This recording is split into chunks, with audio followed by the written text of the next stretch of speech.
Gloria a Dios. Qué bueno es estar en la casa del Señor. Hoy vamos a escudriñar profundo la palabra de Dios. De más está decir que la unción siempre está aquí y está presente, lo que quiere decir que a medida que escudriñamos las Escrituras, alguien puede recibir un milagro, una sanidad. Alguien puede salir de aquí renovado, restaurado en algún área de su vida, porque ese es el efecto que siempre hace la palabra de Dios. Así que hoy vamos a estudiar un libro muy interesante. En realidad son 2 tomos, primera y segunda de Crónicas, y vamos a darle una introducción para que ustedes puedan entender de qué se trata este libro. En realidad, primera y segunda de Crónicas fue un solo tomo en la Biblia hebrea. En la Biblia hebrea, la Biblia del Tanakh, como lo conocen los judíos, tenían este libro al final del Antiguo Testamento. Pero luego con la Septuaginta y la traducción al griego del Antiguo Testamento fue relocalizado sabiamente, yo digo con mucha sabiduría, antes del libro de Esdras y Nehemías, que son pues los libros post-exílicos, después del exilio. Y si usted se fija bien, pues están justo antes de comenzar la restauración que el Señor realizó a través de estos 2 siervos, lo que son Esdras y lo que son Nehemías. Ahora, el autor de este libro, que se convirtió en 2 tomos en vez de un solo tomo, es Esdras según la tradición rabínica. Ellos tienen su razón de decir que tuvo que haber sido Esdras, porque Esdras era un sacerdote, al mismo tiempo era un escriba, y de todos los personajes del Antiguo Testamento, uno de los de mayor profundidad, mayor erudición, era Esdras. Esdras era un hombre conocedor de la ley, conocedor de los registros bíblicos, y por eso la tradición dice que tuvo que haber sido Esdras el que escribió estos 2 tomos. Ahora, es bien interesante que nosotros nos metemos en el trasfondo de este libro y vemos que están relacionados con algo muy interesante que ya ustedes han estudiado a través de los otros profesores aquí, de los otros maestros, y tiene que ver mucho con lo que aconteció en el pueblo de Israel. Recuerden que el reino se dividió en el reino del norte y el reino del sur, y primero vino los asirios que estaban al norte, invadieron por causa de la desobediencia, del pecado de las 10 tribus, la corrupción que había. Ellos invadieron y tomaron cautivas las 10 tribus y las dispersaron, se las llevaron cautivas. Y un tiempo más tarde algunos sacerdotes huyeron de esta experiencia y se refugiaron en Judá, que era Judá y Benjamín, que era el reino del sur, y por haberse refugiado allí en ese lugar, corrompieron el culto con idolatría, e hicieron entrar la idolatría, y entonces sobrevino el desastre, sobrevino la tragedia a el reino del sur, porque entonces fue Nabucodonosor quien con su imperio babilónico entró por las áreas del norte y luego siguió hacia el sur y se llevó, destruyó completamente la ciudad de Jerusalén, destruyó el templo y dejó en ruinas todo, asesinó a los líderes, muchos de los líderes fueron muertos, mujeres fueron ultrajadas y fueron llevadas cautivas, y entre esos pues cautivo subió. Todos conocemos la historia, la mayoría de nosotros, que Daniel fue uno de los que subió hacia Babilonia cautivo, entre los cautivos y los 3 jóvenes hebreos que se llegaron a conocer como Sadrach, Mesach y Abednego. Ahora, es importante que usted entienda esto, que los primeros capítulos son un poco pesados para la lectura porque son todo genealogía. Y los que tuvieron la oportunidad de estudiar esto, y usted dice, pero ¿y de qué importancia tienen esta genealogía? Recuerde que para Esdras poder hacer esta genealogía hizo una investigación profunda, se fue al libro de Génesis, se fue a Josué y comenzó a investigar las familias, los registros sagrados, lo cual es muy importante, no le quite mérito ni importancia, y lo vamos a ver por qué es tan importante todo ese asunto de las genealogías allí. Usted tiene 8 capítulos de genealogía. La mayor parte de los hermanos, cuando llegan a esa parte, la brincan, ¿verdad? Y siguen con el capítulo 9, capítulo 10. Pero la importancia, ¿por qué la importancia de esto? Recuerden que Israel ha sido llevado cautivo, fue llevado cautivo, y que ellos van a regresar a su tierra. Ahora, ponga en su mente que muchos de los judíos nacieron en Babilonia y nunca han vivido, no tenían experiencia de vivir en Israel. Ellos no habían vivido nunca en tierra de Israel, no eran judíos nacidos de nacimiento allí, sino que habían sido asimilados por la cultura de Babilonia y habían perdido en cierto sentido su sentido de identidad como pueblo.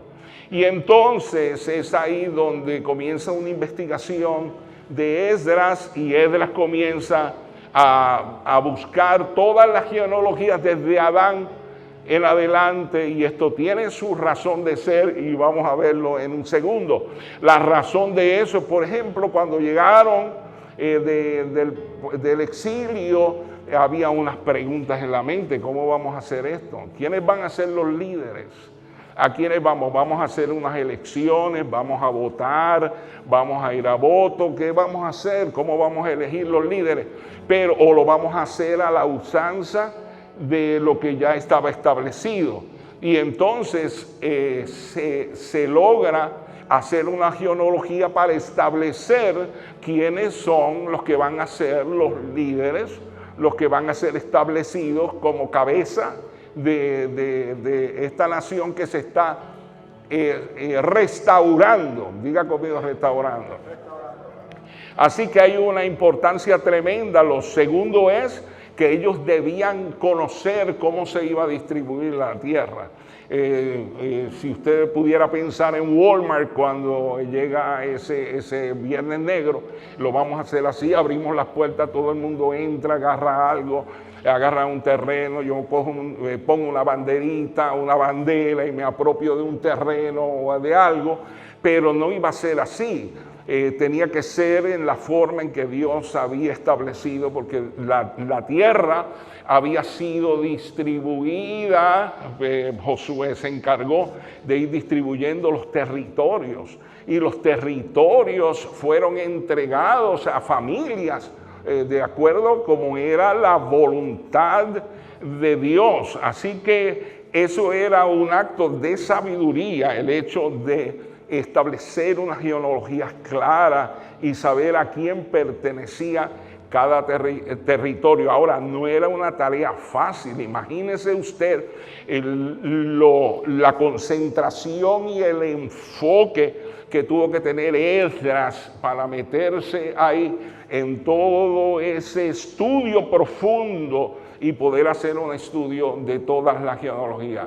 Ahora, es importante que usted debe llegar a entender que ellos debían conocer su legado cultural, Lo primero, ellos tenían que conocer cuál era su legado cultural.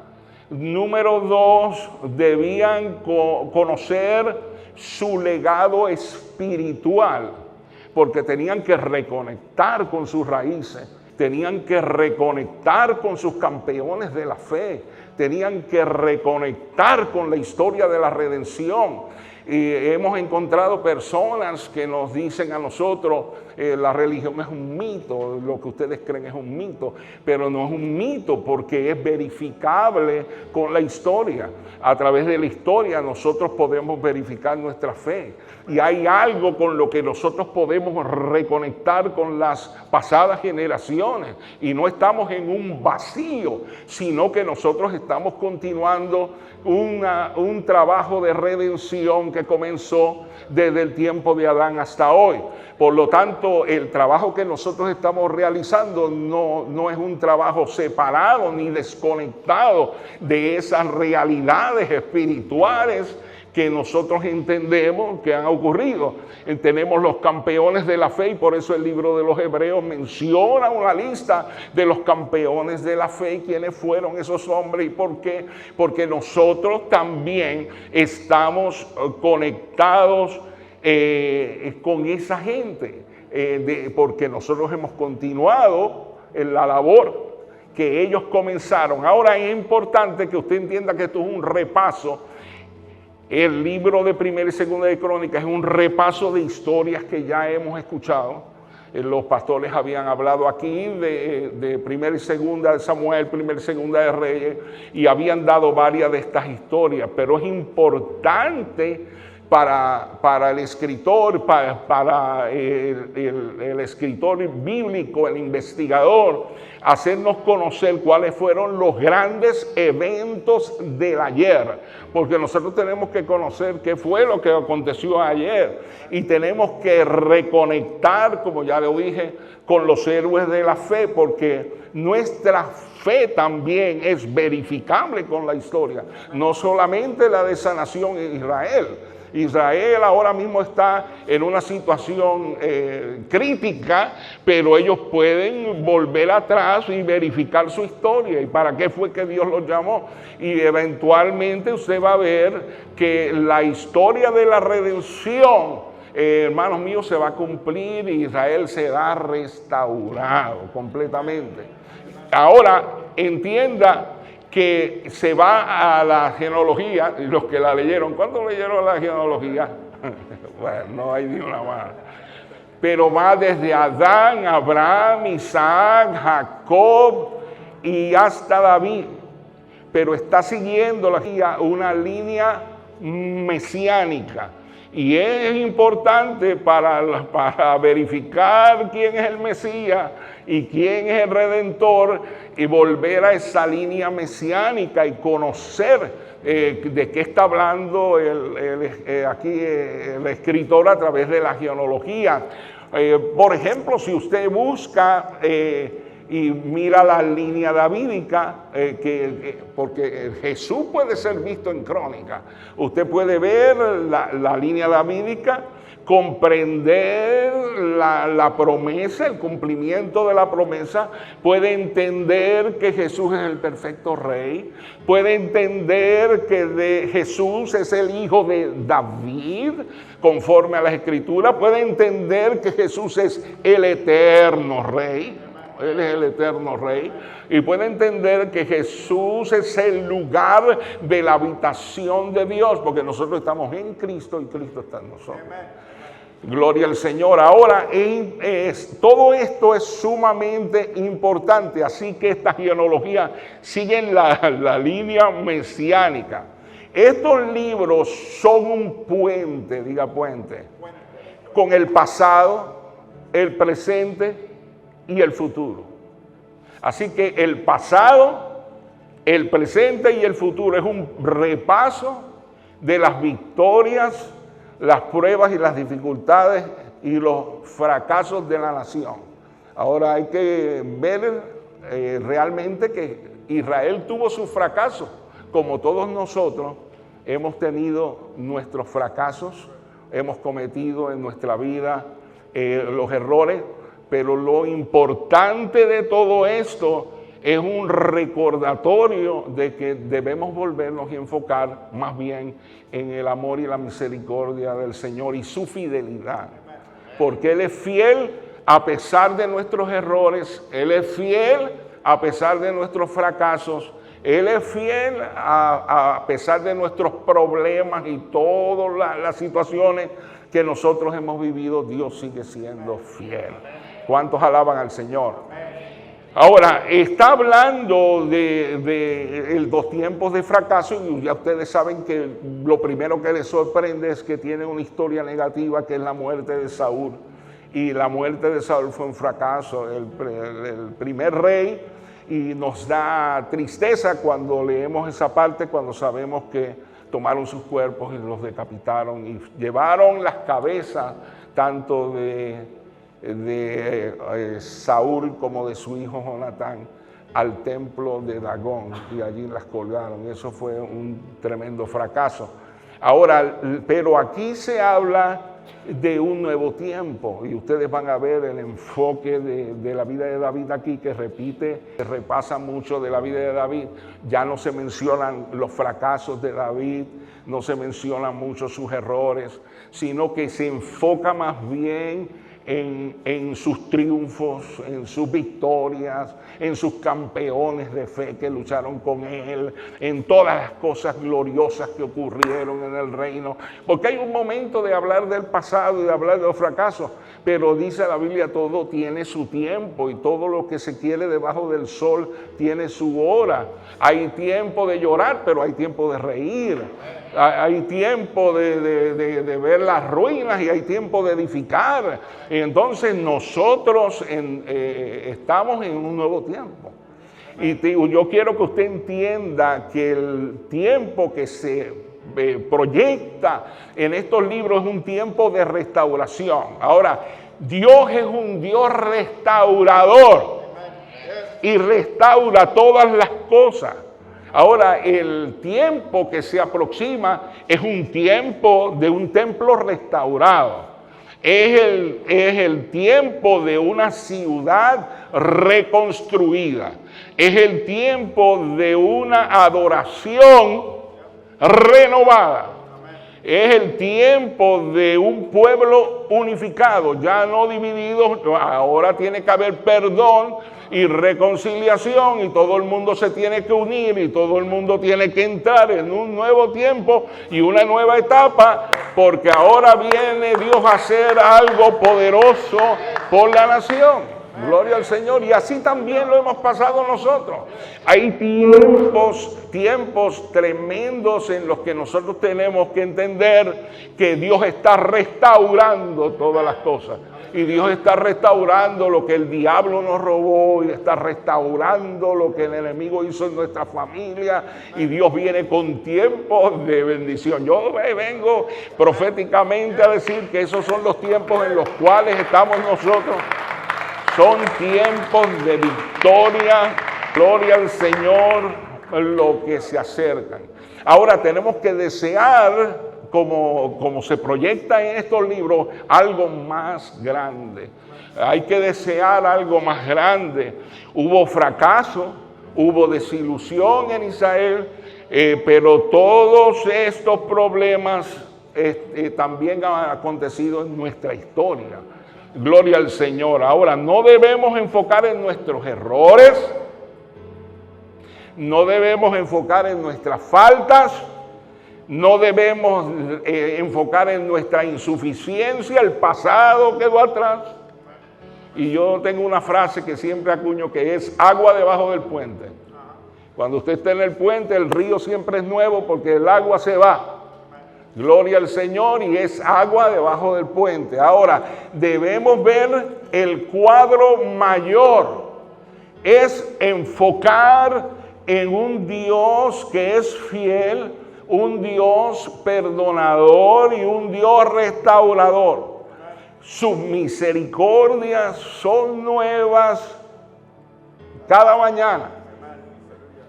Ahora, debemos nosotros enfocar en la fidelidad. Ahora, mientras yo hacía este estudio, el Espíritu Santo me dio un verso, no lo puedo dejar fuera porque me lo dio el Espíritu Santo. Y el Espíritu Santo me dio este verso.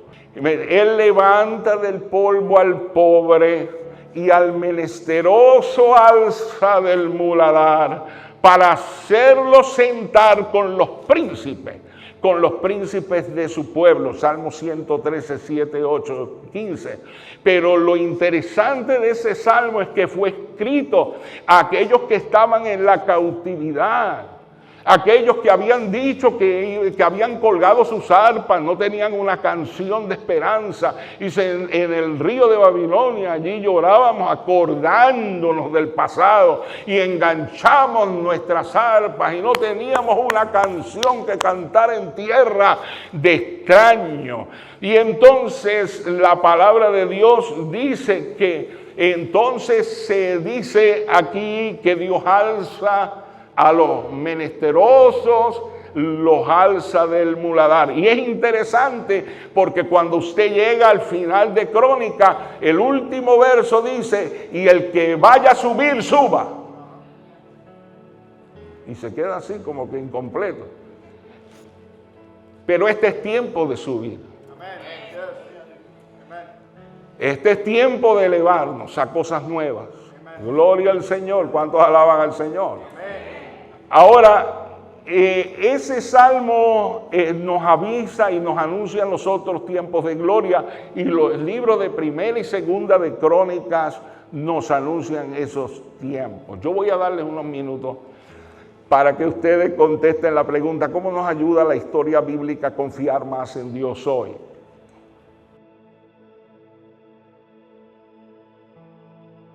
Gloria al Señor. Ahora, es importante que no hay nada desconectado de la fe, que nosotros cuando llegamos a momentos en que podemos repasar nuestra vida, tenemos que entender que Dios es poderoso para restaurar. Dios es poderoso. Hay algunos a los que el diablo le dice que nunca van a volver a caminar, están confinados a un sillón de ruedas o a una enfermedad terminal, pero recuerde que Dios es un Dios sanador y que Dios es un Dios misericordioso, fiel a sus promesas, que Él es restaurador. Hay algunos que dicen, mi vida se arruinó, yo no creo que haya más esperanza para mí, ¿qué va a pasar ahora conmigo? Pero este mensaje es un mensaje que nos aclara a nosotros. Nosotros vamos a la presencia del Señor con miles de preguntas muchas veces, pero en la presencia del Señor se aclaran todas nuestras dudas y ahí vienen todas las respuestas, y entendemos que todo tiene que ver con el propósito de Dios y su fidelidad, que Él no nos va a fallar. Y yo comparto con ustedes la experiencia que tuvo mi mamá el domingo.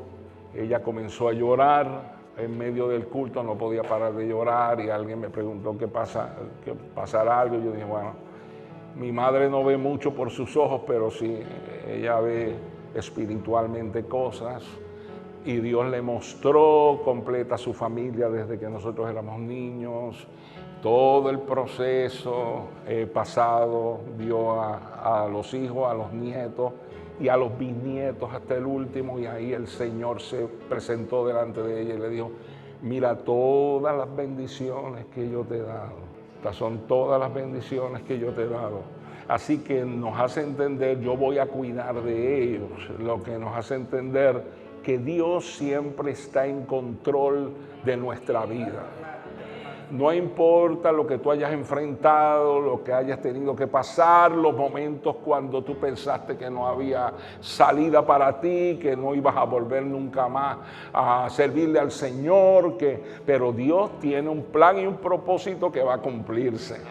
Y Dios nos ama, y ese propósito se va a cumplir eventualmente. Tenemos eso visto en la historia de David, y aquí se presentan las grandes victorias de David. David se está proyectando en todo este proceso de este libro como un rey poderoso, un rey sin igual, un rey lleno de fe y de esperanza, y tenía sus campeones de la fe rodeándolo, y esos campeones de la fe lo ayudaron a alcanzar las metas, y eran gente de fe. Así que cuando queremos alcanzar metas y queremos lograr cosas, siempre tenemos que estar llenos de fe, llenos de esperanza. No podemos nosotros claudicar, sino que tenemos que creer que hay un camino trazado para nosotros de victoria. Ahora, el reino de David se ve en una nueva luz, no con sus errores. Betsabé no es mencionada, los errores que él cometió, porque, hermano, después de todo, lo importante a través de toda su vida es que usted está aquí esta noche. Que usted está aquí, y que pase lo que haya pasado, usted está aquí sirviendo al Señor hoy. Gloria a Dios, y eso es importante. Gloria a Dios. Ahora, el enfoque se presenta a un rey que tiene su enfoque en el templo, porque empieza a buscar recursos para que se pueda construir el templo, y entonces tenía su afecto en la casa del Señor. Ese era su afecto, y nosotros, el liderazgo, tiene que seguir mucho el ejemplo de David, porque nuestro afecto tiene que estar en la casa del Señor y en las cosas que se realizan para la gloria de Dios. Ahora, ese templo él no lo pudo construir, y se nos repasa que la construcción de eso recayó sobre su hijo Salomón, ¿verdad?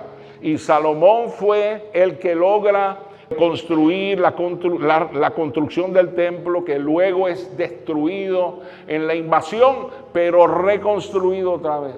Así que Dios es poderoso para reconstruir. Ahora, nosotros necesitamos entender que este es un libro donde destaca la fidelidad, donde destaca la fe, donde destaca la sabiduría, y donde destaca, hermanos míos, el propósito de servir a Dios con excelencia.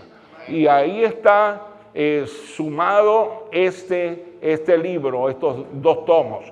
Ahora, ¿cuáles son las lecciones aprendidas? Vamos a verlas aquí. Gloria al Señor. ¿Cuáles son? En primero, Dios es fiel a su promesa. ¿Cuántos creen que Dios es fiel a su promesa? Dios nunca nos ha fallado, ¿no?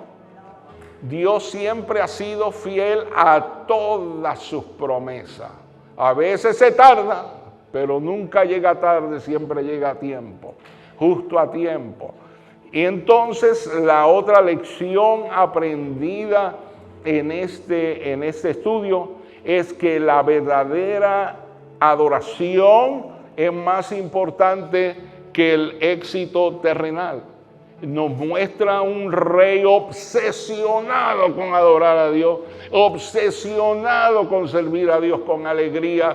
Gloria al Señor. Siempre entraba con gozo a la casa del Señor, al tabernáculo, y levantó y erigió un tabernáculo que se conocía como el tabernáculo de David. Y en el tabernáculo había címbalos y alabanzas y danza. Y hermano, la verdad es que era un culto pentecostal el que tenía David en aquel lugar. Gloria al Señor. Y eso es importante, porque nosotros tenemos que poner la mirada en la adoración y decir, tenemos que ser verdaderos adoradores que adoran al Señor en espíritu y en verdad. Y el Señor está demandando eso siempre de su pueblo. Eso es una de las lecciones aprendidas. Eso es más importante que el éxito que tienes en tu empresa, que el éxito que tienes financieramente. Lo más importante es que tú seas un verdadero adorador. Gloria al Señor. Número 3, la desobediencia, la otra lección aprendida, que la desobediencia siempre trae consecuencias.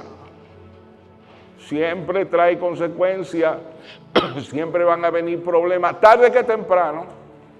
Van a venir consecuencias por causa de la desobediencia Pero Dios siempre ofrece perdón y restauración.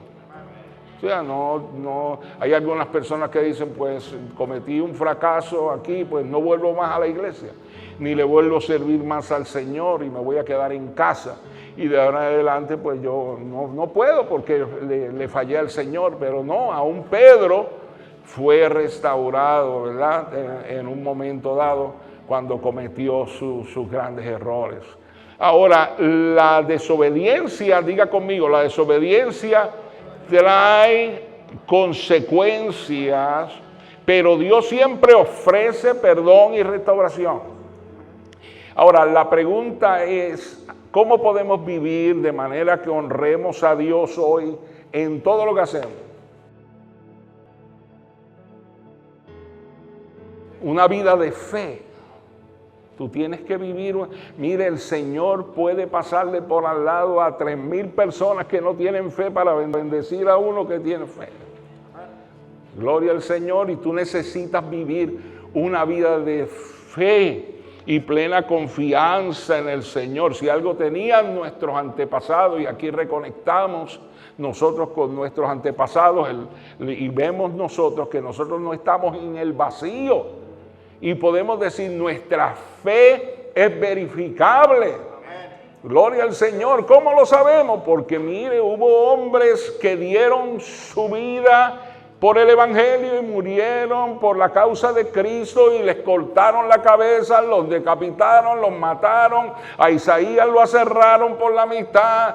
Gloria al Señor. A otros hermanos míos los llevaron, como llevaron a Pedro, a crucificarlo con la cabeza para abajo. Otros tuvieron que morir por la causa de Cristo. Y lo importante es que usted esté preparado en fe para enfrentar cualquier cosa que venga. No importa lo que venga, tenemos una fe que es verificable. Hemos tenido campeones de la fe que no se han rendido, no han echado atrás y han enfrentado cualquier cosa. Gloria al Señor.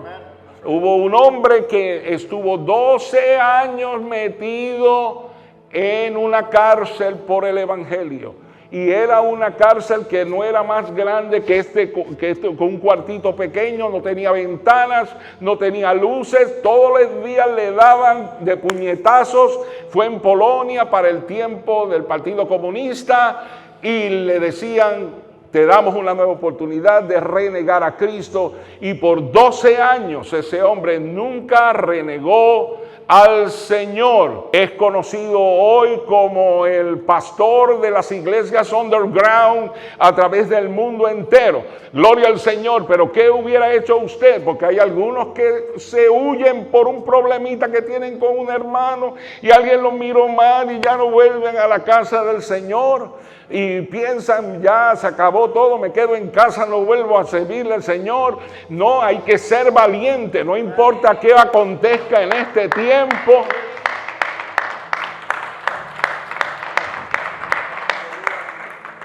Y usted dice, ¿qué esperanza tengo yo que soy un exiliado? Por eso también muchos de nosotros estamos exiliados. ¿No es verdad? Vivimos en una tierra extraña, con una cultura extraña, gloria al Señor, teniendo que celebrar las festividades extrañas que ellos celebran, y lejos de nuestra tierra y lejos de nuestras raíces. Pero usted tiene que saber que usted tiene que volver a reconectar con la palabra de Dios para volver a recobrar su sentido de identidad. Yo soy un hijo de Dios. Yo soy un campeón en este tiempo y no importa lo que tenga que pasar, yo voy a servirle a Cristo. A mí me quitan mi ciudadanía, como dicen algunos que a los puertorriqueños nos van a volver allá a Puerto Rico, pues nos vamos allí a cultivar ñame y yautía y yuca. Gloria al Señor, y eso no nos hace ningún daño. Más bien, esa es nuestra patria. Gloria al Señor. ¿Cuántos alaban al Señor? Todo está bajo el control de Dios. Gloria al Señor. Ahora, ¿cómo podemos vivir de manera que honremos a Dios hoy? Señor, yo creo que con esto nosotros podemos decir que hemos resumido esos dos libros. Esos dos libros son maravillosos. Estudia las genealogías, métase de vez en cuando en ellas. Y yo he entrado muchas veces en las genealogías y las he estudiado profundamente y tienen su sentido de ser. Son genealogías que luego se repiten en el Nuevo Testamento para probar que Jesús es el Mesías. Jesús es el Mesías.